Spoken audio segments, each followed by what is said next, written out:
ജോലിയിൽ ബറക്കത്ത് ലഭിക്കാനും ശമ്പളത്തിൽ വർധനവ് ഉണ്ടാകാനും പരിശുദ്ധമായ ഖുർആനിലെ സൂറത്തു തൗബയിലെ അവസാനത്തെ ആയത്ത് فَإِن تَوَلَّوْا فَقُلْ حَسْبِيَ اللَّهُ لَا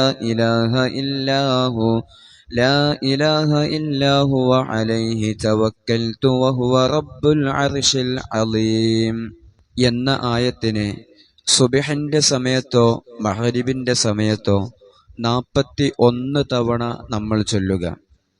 അതിന്റെ ശേഷം യാ ലത്തീഫു യാ അല്ലാഹ്, യാ ലത്തീഫു യാ അല്ലാഹ് എന്ന ഇസ്മിനെ 129 തവണ ചൊല്ലിയിട്ട് അള്ളാഹുവിലേക്ക് ആത്മാർത്ഥമായി നമ്മൾ ദുആ ചെയ്യുക. ജോലിയിൽ ബറക്കത്ത് ലഭിക്കാനും ശമ്പളത്തിൽ വർധനവ് ലഭിക്കാനും സാമ്പത്തികമായ ഒരു ഉയർച്ച പെട്ടെന്ന് ലഭിക്കാനും സഹായിക്കുന്ന അത്ഭുതകരമായ ഒരു അമലാണ്. അള്ളാഹു സ്വീകരിക്കാൻ തൗഫീഖ് നൽകുമാറാകട്ടെ.